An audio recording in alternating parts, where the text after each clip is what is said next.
ये आकाशवाणी है। प्रस्तुत है विशेष कार्यक्रम। इसके अंतर्गत सुनिए केंद्रीय स्वास्थ्य और परिवार कल्याण मंत्री डॉक्टर मनसुख मांडविया के साथ आकाशवाणी संवाददाता आनंद चतुर्वेदी की विशेष बातचीत। नमस्कार श्रोताओं, 2017 में भारत ने अपने स्वास्थ्य नीति में व्यापक परिवर्तन किया, जिसके फलस्वरूप देश में बेहतर स्वास्थ्य सेवाओं को जन जन तक पहुंचाने का कार्य किया जा रहा है। आज हम बात करेंगे इसी भागीरथ प्रयास का जिम्मा उठाने वाले जननायक और ग्रीन एमपी के नाम से भी जाने जाने वाले केंद्रीय स्वास्थ्य एवं परिवार कल्याण मंत्री श्री मनसुख मांडविया जी से। सर, आकाशवाणी समाचार के इस कार्यक्रम में आपका स्वागत है। धन्यवाद। सर्वप्रथम हमारे श्रोताओं को ये बताएं कि स्वास्थ्य सेवाओं और नीतियों में क्या परिवर्तन किया गया है, जिसके कारण आज स्वास्थ्य के क्षेत्र में अंत्योदय की संकल्पना सार्थक होती नजर आ रही है। सबसे पहले तो श्रोता जनों को मेरी ओर से हार्दिक नमस्कार है। और जैसा आपने प्रश्न पूछा है कि स्वास्थ्य सेवाओं में नीतियों में क्या बदल हुआ, माननीय प्रधानमंत्री जी 7 साल पहले जब प्रधानमंत्री के रूप में ओथ लिया था, तब उन्होंने कहा था कि मेरी सरकार गरीब, शोषित, वंचित और पीड़ितों के प्रति समर्पित रहेगी। और ये बात को चरितार्थ करने के लिए मोदी जी ने हेल्थ सेक्टर को प्राथमिकता दी। तो हेल्थ सेक्टर कैसा होना चाहिए?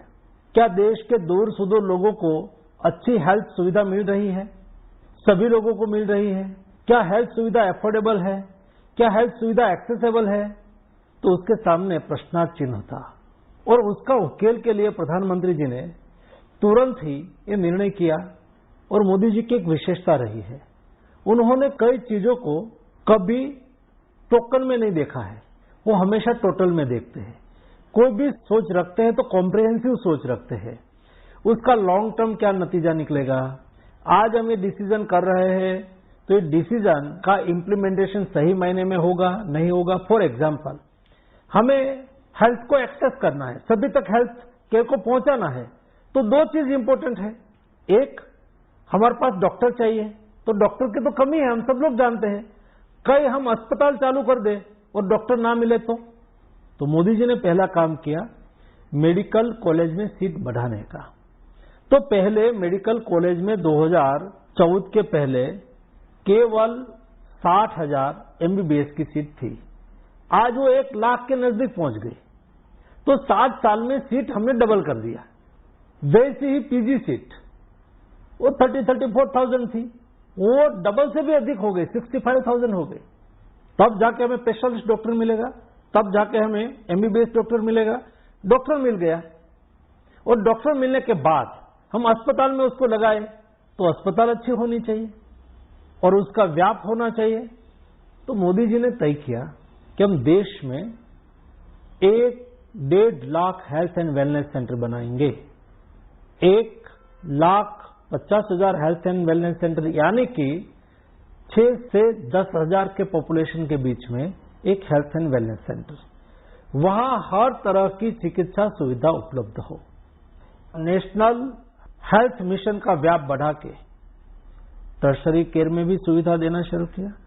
डिस्ट्रिक्ट हॉस्पिटल का स्ट्रेंथनिंग के लिए फंड दिया और 4 लाख से अधिक एम्प्लॉइज आज भारत सरकार के नेशनल हेल्थ मिशन के तहत सभी स्टेट में, और डॉक्टर हो, नर्सिस हो, पैरामेडिक स्टाफ हो, सब लोगों को लगाया। तब जाके जो आपने कहा ना कि अंत्योदय की योजना, अंत्योदय की भावना कैसे पूर्त होती है। अंत्योदय मतलब लास्ट माइल पर खड़े हुए व्यक्ति, गरीब से गरीब, शहर में रहता हो या गांव में रहता हो, वहां तक हेल्थ सुविधा मिलनी चाहिए। उसको ऐसा लगना चाहिए कि सरकार मेरी भी है और सरकार मेरे लिए ही कुछ कर रही है। इसलिए हेल्थ को एक्सेसिबल करने के लिए मोदी जी ने जो इनिशिएटिव लिया, इसलिए आज हेल्थ एक्सेस हो चुकी है। दूसरा किया, एफोर्डेबल होनी चाहिए। तो एफोर्डेबल करने के लिए क्या करना चाहिए? बीमारी तो कभी किसी को पूछ के नहीं आती है, वो गरीब के यहां भी आती है, अमीर के यहां भी आती है। कोई गरीब के यहां आ जाती है तो उसके जेब में पैसा नहीं होता है, और कई बार पैसा नहीं होने से वो इलाज नहीं करवा सकते हैं। और इसलिए मोदी जी ने आयुष्मान भारत योजना का इम्प्लीमेंटेशन किया। आयुष्मान भारत योजना क्या है? आपने देखा होगा आज से 6-7 साल पहले अमेरिका में ओबामा ने 10 लाख अमेरिकन लोगों के लिए हेल्थ सिक्योरिटी स्कीम निकाली थी और दुनिया में ओबामा केयर योजना के रूप में सारा विश्व में वो पॉपुलर हुई। वो 10 लाख लोगों के लिए थी। मोदी जी ने 10 करोड़ फैमिली यानी कि 50 करोड़ लोगों के लिए 5 लाख तक की हेल्थ सिक्योरिटी एक फैमिली को दी। उससे आज फायदा ये हुआ 3 करोड़ से अधिक लोगों ने इस स्कीम का लाभ लिया, ये योजना का लाभ लिया। उसमें एक परिवार में एक व्यक्ति बीमार हुआ, वो कार्ड लेके गया, 10,000 का खर्च हुआ, सरकार ने दे दिया। परिवार के दूसरे सदस्यों को बीमारी लगी, 1 साल में उसको कोई ऑपरेशन आ गया, 1.5 लाख का खर्च हुआ, भारत सरकार ने दे दिया। 1 साल में उसके परिवार में 5 लाख रुपए तक का कोई भी खर्च हो हेल्थ के लिए, ये भारत सरकार करेगी आयुष्मान भारत योजना के तहत। इतना ही नहीं, पहले तो ऐसा था कि सरकारी सहाय वाली कोई योजना हो तो सरकारी अस्पताल में ही जाना, ऐसा नहीं। एक अस्पताल जिसमें कोई अमीर लोगों की ट्रीटमेंट होती हो, पैसेदार व्यक्ति की ट्रीटमेंट होती हो, यही अस्पताल में दूसरे कमरे में गरीब परिवार के सदस्य की भी ट्रीटमेंट होती है। उसके यहाँ अपने जेब से पैसा जाता है और गरीब परिवार के लिए मोदी जी की तिजोरी से पैसा जाता है। इसलिए आयुष्मान भारत योजना का व्याप दिन प्रतिदिन बढ़ रहा है, लोग उसका लाभ ले रहा है।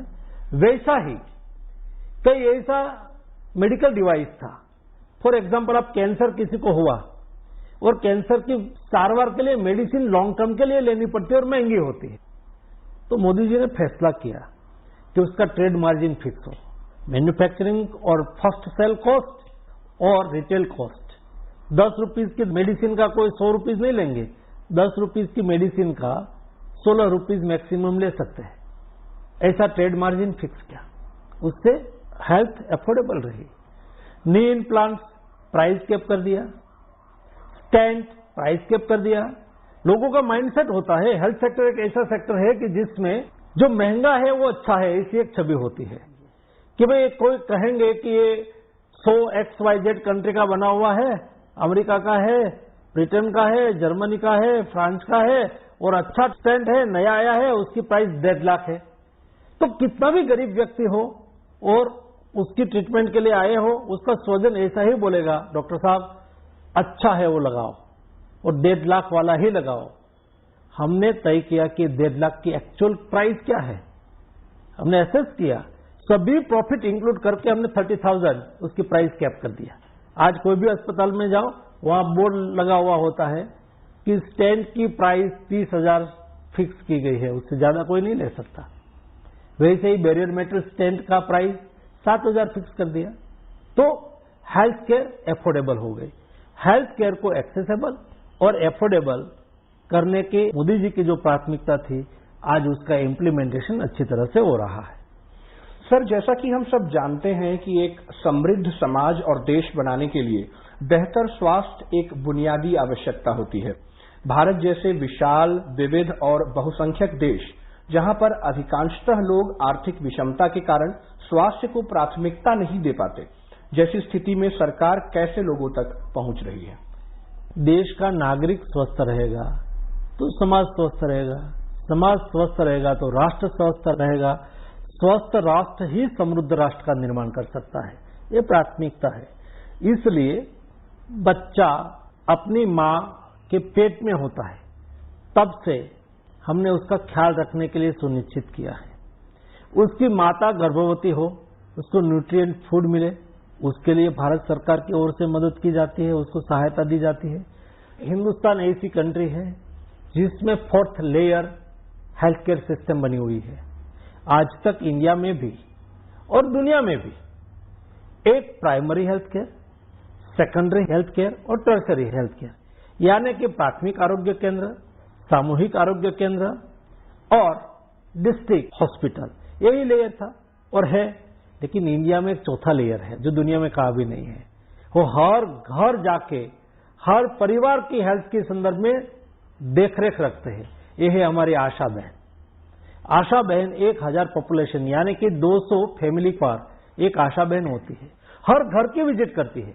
मैं हेल्थ एंड वेलनेस सेंटर की मुलाकात पर गया था तो एक आशा बहन खड़ी होके अपना एक्सपीरियंस कहती थी, वो बता रही थी कि लोग और फैमिली में हमें आशा सहेली के रूप में लोग जानते हैं, क्योंकि वो सभी घर को जानती हैं, घर में किसी कोई बीमार तो नहीं है, कोई महिला प्रेग्नेंट हुई है उसको भी ख्याल होता है, प्रेग्नेंट होने के बाद ये महिला को क्या क्या केयर लेना है, उसको 3 बार मेडिकल चेकअप कराना है, वो आशा बहन लेके जाती है प्राइमरी हेल्थ सेंटर तक, उसको टीका लगाने की आवश्यकता होती है, उसको टीका लगवाते हैं, उसको न्यूट्रिएंट फूड की आवश्यकता होती है तो न्यूट्रिएंट फूड दिलवाते हैं, और उसके बाद जब बच्चा पैदा होता है तो बच्चा पैदा होने के समय उसको डिलीवरी का पेन हो, उस वक्त वो सरकारी एम्बुलेंस को बुला के सरकारी खर्च से उसको अस्पताल पहुंचाया जाता है।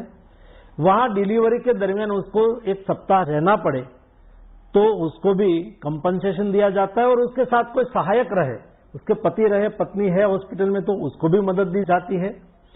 तो ये सारी हेल्थ केयर व्यवस्था इस तरह से हुई है, इससे हेल्थ में देश के बच्चे जन्म से लेके और जब बच्चा बड़ा होता है मिशन इंद्रधनुष के तहत उसको 7 टाइप की वैक्सीन दी जाती है, जिससे वो हेल्दी रहे, कोई डिसीज का भोग न बने और बाल्यावस्था में उसका मृत्यु न हो जाए। ये सारी व्यवस्था हेल्थ सेक्टर में हमने करके रखी है, उसका फायदा आज ये हो रहा है, देश में नागरिकों का एवरेज आयुष्य बढ़ रहा है और बच्चे भी स्वस्थ रहते हैं, न्यूट्रिएंट उसको पर्याप्त मात्रा में मिले इस दिशा में सुनिश्चित करने की कोशिश होती है, उससे बीमारी का प्रमाण भी कम हो, ऐसा प्रयास हम लगातार करते रहते हैं। सर, 2018 में पहले हेल्थ एंड वेलनेस सेंटर की स्थापना हुई और मात्र 4 वर्ष के अंतराल में इनकी संख्या 1,17,000 से भी अधिक हो गई है, जो कि इस वर्ष के अंत तक 1.5 लाख तक प्रस्तावित है। ये हेल्थ एंड वेलनेस सेंटर्स पहले के प्राइमरी हेल्थ सेंटर्स से कैसे भिन्न है और भविष्य में क्या इनमें आकस्मिक चिकित्सा भी उपलब्ध कराई जाएगी? हेल्थ एंड वेलनेस सेंटर ये प्राइमरी हेल्थ सेंटर से थोड़ा सा भिन्न इसलिए है, उसमें एक मिनिमम सुविधा क्या होनी चाहिए सुनिश्चित किया है। उसमें 3 प्रकार की सुविधा हो, उसमें हेल्थ एंड वेलनेस सेंटर में वेलनेस की भी सुविधा हो, 13 टाइप की स्क्रीनिंग वहां ही हो जाए। कोई गांव से पेशेंट आया या तो उन्होंने मुलाकात की हेल्थ एंड वेलनेस सेंटर की तो उसको डायबिटिक है कि नहीं स्क्रीनिंग किया जाता है, बीपी है कि नहीं स्क्रीनिंग किया जाता है, और कोई डिसीज है तो उसकी प्राइमरी एग्जामिनेशन हो जाता है, उसको वैक्सीनेशन वहां से ही मिल जाए ऐसी सुविधा होती है। उसको कोई प्राइमरी दृष्टि से ओरल कैंसर है कि नहीं उसका स्क्रीनिंग किया जाता है, सर्वाइकल कैंसर है कि नहीं उसका स्क्रीनिंग किया जाता है, और ब्रेस्ट कैंसर है कि नहीं उसका स्क्रीनिंग किया जाता है। ये कुल मिला के 13 टाइप की फैसिलिटी सुविधा हेल्थ एंड वेलनेस सेंटर पर उपलब्ध हो। दूसरा उसमें एक एडिशन ये है, आज के दिन में 1 लाख से अधिक हेल्थ एंड वेलनेस सेंटर पर टेली कंसल्टेशन स्टार्ट हो चुका है। टेली कंसल्टेशन क्या है? कोई गांव से गरीब व्यक्ति हेल्थ एंड वेलनेस सेंटर तक आया, एक दिन में कमाई करके एक दिन खाने वाले लोग हैं, उसके पास समय नहीं होता है क्योंकि रोजगारी के लिए जाना होता है, और उसको प्राइमरी हेल्थ सेंटर तक पहुंचे और वहां एमबीबीएस डॉक्टर हो या सीएचओ हो, हेड नर्सिस हो, उसको कहे कि मेरी बहस का नहीं है, आप डिस्ट्रिक्ट अस्पताल में चले जाओ, तो फिर एक दिन वो घर जाएंगे, घर से उसके स्वजन को साथ में लेके वो फिर डिस्ट्रिक्ट प्लेस पे जाएंगे, उसका समय भी 2 दिन बिगड़ेगा, खर्च भी होएगा, तो उसको बहुत दिक्कत होती है। हेल्थ एंड वेलनेस सेंटर पर हमने ये व्यवस्था सुनिश्चित की है, वहां टेली कंसल्टेशन की व्यवस्था की है। टेली कंसल्टेशन में क्या होता है, हेल्थ एंड वेलनेस सेंटर को हमने स्पोक के रूप में चुना है और मेडिकल कॉलेज को हमने हब के रूप में चुना है। तो मेडिकल कॉलेज में स्पेशलिस्ट डॉक्टर होते हैं, प्रोफेसर होते हैं, फैकल्टीज होते हैं, और यहाँ जब कोई गरीब पेशेंट आता है और हेल्थ एंड वेलनेस सेंटर पर उसका स्क्रीनिंग करके डॉक्टर को ऐसा लगे कि मुझे और विशेषज्ञ डॉक्टर की सलाह की आवश्यकता है, तो पेशेंट उसके बगल में बैठे होते हैं और तुरंत ही हब के साथ जुड़ जाते हैं। तो हब में स्पेशलिस्ट डॉक्टर बैठे हुए होते हैं, तो स्पेशलिस्ट डॉक्टर, दोनों डॉक्टर आपस में बात करेंगे कि पेशेंट को मैंने एग्जामिन किया, मुझे लगता है कि उसमें ये होने की संभावना है, तो हम क्या कर सकते हैं। स्पेशलिस्ट डॉक्टर को ऐसा लगे कि मुझे पेशेंट से भी बात करनी है, तो तुरंत ही पेशेंट से बात करेंगे और पेशेंट के साथ बात करके प्राइमरी ट्रीटमेंट जिन्होंने किया है, डॉक्टर के साथ बातचीत करके स्पेशलिस्ट सजेस्ट करेंगे कि आप उसको इस टाइप की मेडिसिन लिख दो और 1 सप्ताह के बाद मुझे फिर से बता देना। तो उसको डिस्ट्रिक्ट टेस्ट पे जाने की आवश्यकता नहीं रही, हेल्थ एंड वेलनेस सेंटर पर ही उसको ट्रीटमेंट मिल गई। तो इस दृष्टि से लोगों को सस्ती ट्रीटमेंट अपने ही गांव में या तो गांव के नजदीक ही मिल जाए तो सामान्य वर्ग के लोगों के लिए बहुत फायदा होता है। ये हेल्थ एंड वेलनेस सेंटर का ये उद्देश्य है। आज मुझे खुशी है कि लोग उसका लाभ भी ले रहे हैं। देश में 1,17,000 health and wellness centre already functional हो चुके हैं और आने वाले दिनों में यानी कि दिसंबर 2022 तक हम 1,50,000 हेल्थ एंड वेलनेस सेंटर को स्टार्ट कर देंगे। जैसा कि आपने बताया कि Ayushman Bharat health and wellness centres की स्थापना के 4 वर्ष पूरा होने के उपलक्ष्य में हाल ही में देश भर में 1 लाख से अधिक हेल्थ एंड वेलनेस सेंटर्स को ई-संजीवनी टेली कंसल्टेशन सुविधा से जोड़ा गया है। इसी चौथी वर्षगांठ के उत्सव के क्रम में आगामी हफ्ते भर से अधिक समय के दौरान देश के हर जिले में ब्लॉक लेवल पर स्वास्थ्य मेलों का आयोजन किया जा रहा है। इन मेलों की विशेषता और प्रयोजन हमारे श्रोताओं को बताएं। 16 तारीख से हमने हेल्थ एंड वेलनेस डे की 4th एनिवर्सरी के अवसर पर सारे देश में हमने आजादी के अमृत महोत्सव के अंतर्गत एक सप्ताह मनाना शुरू किया। तो 16 तारीख को हमने ई संजीवनी प्लेटफॉर्म का उपयोग करके सभी हेल्थ एंड वेलनेस सेंटर पर टेली कंसल्टेशन प्रारंभ कर दिया। 17 तारीख को हमने सारे देश के 1,17,000 हेल्थ एंड वेलनेस सेंटर पर योगाभ्यास शुरू किया। एक साथ में योगा का कार्यक्रम हुआ। मैं भी मेरठ के एक गांव के हेल्थ एंड वेलनेस सेंटर पर गया था और वहां मैंने भी गांव की जनता के साथ योग किया। वो वेलनेस के लिए बहुत आवश्यक है। और 18 तारीख से देश के सभी ब्लॉक पर आरोग्य मेला लगे। आरोग्य मेला में हमने सुनिश्चित किया है कि प्राइमरी स्क्रीनिंग हो, प्राइमरी ट्रीटमेंट हो, टीबी की भी स्क्रीनिंग हो, वहां बीपी की भी स्क्रीनिंग हो, वहां डायबिटिक की भी स्क्रीनिंग हो, वहां ओरल कैंसर की भी स्क्रीनिंग हो, वहां ब्रेस्ट कैंसर की भी स्क्रीनिंग हो, वहां सर्वाइकल कैंसर की भी स्क्रीनिंग हो, वहां आयुष्मान भारत कार्ड भी निकाला जाए। ये सारी व्यवस्था ब्लॉक के हेल्थ मेला में हो, इसलिए भारत सरकार की ओर से हमने आर्थिक सहयोग भी किया है और सभी ब्लॉक में हेल्थ मेला से आने वाले दिनों में अभी उसको वहां प्राथमिक ट्रीटमेंट मिलेगी, स्क्रीनिंग होगा। मोतियाबिंद का भी स्क्रीनिंग होने के लिए हमने वहां सुनिश्चित किया है। उसके आधार पर आने वाले दिनों में मोतियाबिंद का व्यापक ऑपरेशन करके देश को कैटरेक्ट जो पेंडिंग हुआ है पिछले 2 साल में कोविड क्राइसिस की वजह से कई ऑपरेशन नहीं हो पाए हैं, उसको भी हमने करना है। उसके लिए स्क्रीनिंग कर लेना है। आने वाले दिनों में मोदी जी ने कहा था कि 2025 तक हमें देश को टीबी मुक्त करना है। देश को टीबी मुक्त करने के लिए बहुत बड़ी मुहिम चलानी है। उसके लिए भी उसका स्क्रीनिंग अभी हो जाए। आयुष्मान भारत एक महत्वपूर्ण योजना है, तो आयुष्मान भारत योजना के कार्ड भी निकल जाए। आभा अकाउंट नंबर मतलब आयुष्मान भारत हेल्थ अकाउंट, ये भी आने वाले दिनों में देश के नागरिकों को बहुत फायदा करना है। डिजिटल मिशन के अंतर्गत हमारा ये लक्ष्य है कि देश के दरेक नागरिक का एक अकाउंट हो, एक आईडी हो। ये आईडी का क्या फायदा होगा? आज आप अपने हेल्थ की हिस्ट्री एक फाइल में लेके घूमते हैं और आज आपको डायबिटिक पेशेंट आज फर्स्ट बार आया तो आप रखते हैं कि ये साल में आया था, ये कागज रखे। कई लोग नहीं भी रखते हैं, कई फाइल रखते हैं, कई नहीं भी रखते हैं। लेकिन हम हर नागरिक की हेल्थ हिस्ट्री को रखना चाहते हैं और वो स्वयं रखे। और इसलिए Ayushman Bharat health digital number, ये नंबर से कोई भी व्यक्ति डॉक्टर के पास जाएगा, उसको हेल्थ अकाउंट नंबर देंगे, आईडी देंगे, वो अपने कंप्यूटर में ओपन करेंगे। ओपन करने से मेरी सारी हेल्थ हिस्ट्री वो देख पाएंगे। वो भी जब पेशेंट दिखाना चाहे तब, क्योंकि जब वो आईडी डालेंगे, अकाउंट नंबर डालेंगे तो ओटीपी आएगा। लेकिन ओटीपी किसके पास आएगा? ओटीपी पेशेंट के पास आएगा। पेशेंट जब ओटीपी उसको देंगे तब ही आपका अकाउंट खोल पाएंगे और अकाउंट में आप जितनी हिस्ट्री रखना चाहते हो इतनी हिस्ट्री डॉक्टर तुरंत ही देख लेंगे। उससे डॉक्टर को डायग्नोसिस करने में बहुत सुविधा होगी, क्योंकि उसको पता चलेगा कि 10 साल पहले वो डायबिटिक पेशेंट है, उन्होंने ये ऑपरेशन कराया है, इस टाइप की उसको ट्रीटमेंट चल रही है ये मेडिसिन से उसको एलर्जी है, सारा पता उसको मेडिकल हिस्ट्री देख के चल जाएगा, तो बार बार आपको रिपोर्ट कराने की आवश्यकता नहीं होगी, आपका खर्च बचेगा, आपके ट्रीटमेंट अच्छी तरह से हो पाएगी, डायग्नोसिस अच्छी तरह से हो पाएगा। इसलिए अभी हमने सारे देश में आभा अकाउंट नंबर खोलने का भी एक बहुत बड़ी मुहिम चलाई है, उसका लाभ भी ई हेल्थ मेले में लोग लेंगे और अपनी हेल्थ को सुनिश्चित करेंगे।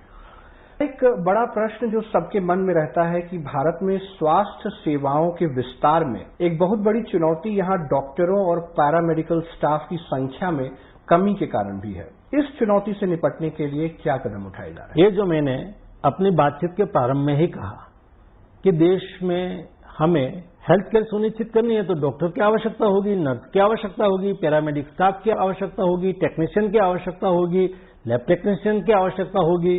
तो उसका कितनी रिक्वायरमेंट है, हमारी रिक्वायरमेंट के अनुसार हम डॉक्टर्स निर्माण कर पा रहे हैं, डिग्री दे रहे हैं, ये सुनिश्चित करने के लिए ही हमने मेडिकल कॉलेज में सीटें बढ़ाई, मेडिकल कॉलेज भी बढ़ाई। 2014 के पहले देश में मेडिकल कॉलेज थी, उससे डबल हो चुकी है। तो मेडिकल कॉलेज की संख्या भी हमने बढ़ा दिया, मेडिकल कॉलेज की सीटें भी हमने बढ़ा दी, क्वालिटी पैरामेडिक स्टाफ मिले उसके लिए भी हमने, नर्सिंग स्टाफ मिले उसके लिए भी कॉलेज शुरू की, और अच्छे स्टैंडर्ड के हमारे हेल्थ एम्प्लॉयज मिले। इस दिशा में हमने बहुत अच्छी तरह से काम किया है। एक और स्वास्थ्य चुनौती जो पिछले 2 वर्षों से भी अधिक समय से पूरे विश्व को परेशान कर रही है, यानी कोविड-19। भारत में शीर्ष नेतृत्व द्वारा तत्परता से लिए गए फैसलों और दिशा निर्देशों की वजह से आज हम अपनी समूची वयस्क जनसंख्या के 85% से भी अधिक लोगों को फर्स्ट डोज तथा 97% से भी अधिक लोगों को दोनों खुराकें दे चुके हैं। पिछले कुछ दिनों में देश के कई क्षेत्रों में पॉजिटिविटी दर में हल्का इजाफा देखा गया है। आप इस चुनौती को कैसे आंकते हैं और आप इस महामारी के खिलाफ अपनाई गई रणनीति को और इसके खिलाफ भावी रणनीति को कैसे देखते हैं?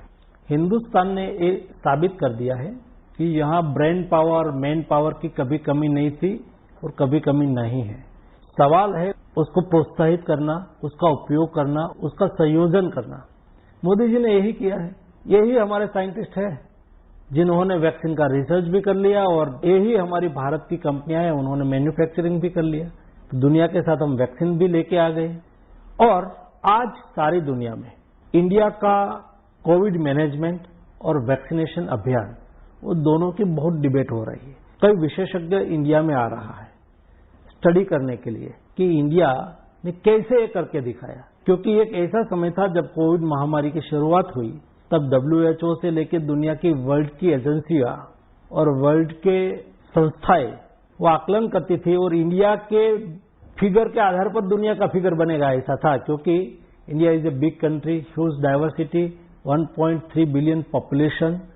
ये सब इंडिया की एक अलग स्थिति थी, उसको देखते हुए दुनिया आकलन करती थी। आज दुनिया इंडिया की इज्जत कर रही है कि इंडिया ने करके दिखाया। 97.5% फर्स्ट डोज एडमिनिस्टर हो जाना दुनिया में कहाँ भी इतना नहीं हुआ है जो इंडिया ने करके दिखाया। और ऐसा नहीं, जिस तरह से वैक्सीनेशन ड्राइव चली वो भी समझने जैसी है। एक दिन में 2.5 करोड़ लोगों को डोज लगना छोटी बात नहीं। एक ऑस्ट्रेलिया जितनी कंट्री हो गई, यूरोप के कई कंट्री इकट्ठा करो तब 2.5 करोड़ होता है, एक दिन में लगते हैं। और 10 दिन ऐसा था जिसमें 1 करोड़ से ज्यादा डोज इंडिया में पर डे लगा। ये इंडिया ने करके दिखाया। आपने कभी न्यूज में ऐसा नहीं देखा होगा, क्योंकि जब वैक्सीनेशन होता है तो मैन पावर चाहिए, वैक्सीनेटर चाहिए, बूथ चाहिए, सभी बूथ पर टाइम पे वैक्सीन पहुंच जाना, ये भी कोल्ड चेन को मेंटेन करते हुए पहुंचना। वैक्सीन पहुंच गई, वहां वैक्सीनेटर चाहिए, वैक्सीनेटर कर्मचारी भी वहां उपस्थित हो, वैक्सीनेटर भी है, वैक्सीन भी पहुंच गई, सिरिंज चाहिए। आपने देश में एक भी ऐसा न्यूज नहीं देखा during Covid crisis vaccination drive चल रही थी, उस वक्त कोई वैक्सीनेशन सेंटर पर सिरिंज नहीं पहुंचने से, निडल नहीं पहुंचने से, वैक्सीन नहीं पहुंचने से लोगों को वापस आने की नौबत आई हो, ऐसा नहीं हुआ था।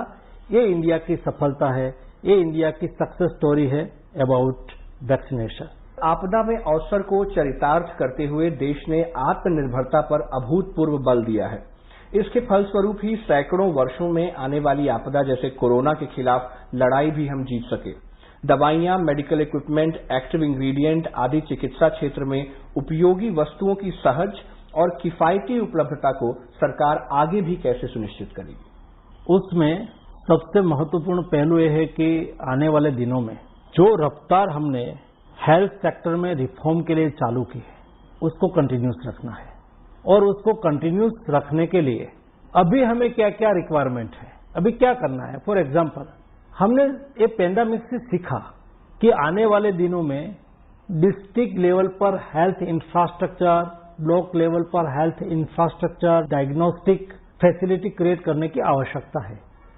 तो हमने 64,000 करोड़ रुपए का Ayushman Bharat health infrastructure mission चलाया। उससे क्या होगा, 5 साल में 64,000 रुपया का खर्च करना है। हर डिस्ट्रिक्ट में 100 बेड का एक क्रिटिकल केयर यूनिट बनेगा। हर डिस्ट्रिक्ट में 125 टाइप का टेस्टिंग हो सके ऐसी अद्यतन लेबोरेटरी बनेगी और हर ब्लॉक को उसके साथ जोड़ा जाएगा। हर ब्लॉक में 25 टाइप के टेस्ट हो सके ऐसी गवर्नमेंट लेबोरेटरी बनेगी। तो गवर्नमेंट चैनल से ही वहां कोई ब्लॉक पे गए, 25 टेस्ट निकाला और ज्यादा टेस्ट निकालने की आवश्यकता है, ज्यादा खर्च हो, डिस्ट्रिक्ट में चले गए, डिस्ट्रिक्ट में डायग्नोस्टिक हो जाए और उसको डिजिटली चैनलाइज करना। जैसे कि कोई क्षेत्र में कोई न्यू वेरिएंट, कोई पेंडेमिक जैसी स्थिति हो तो डेटा कलेक्शन की आवश्यकता होती है। तो रीजनल स्टेट लेवल पर और रीजनल लेवल पर एक ऐसी डेटाबेस बनेगी, आईसीएमआर के इंस्टीट्यूट बनेगी, यहां उसका एनालिसिस कंटिन्यूस होता रहे और 5 साल में हर डिस्ट्रिक्ट में 100 करोड़ से ज्यादा खर्च Ayushman Bharat health infrastructure mission से होगा, जिससे हमारा भविष्य में ऐसी कोई भी पेंडेमिक आए, लड़ने के लिए हम सक्षम रहे। भविष्य में हमारा हेल्थ इंफ्रास्ट्रक्चर इतना स्ट्रांग हो जिसमें हेल्थ एक्सेसिबल भी रहे और हेल्थ अफोर्डेबल भी रहे।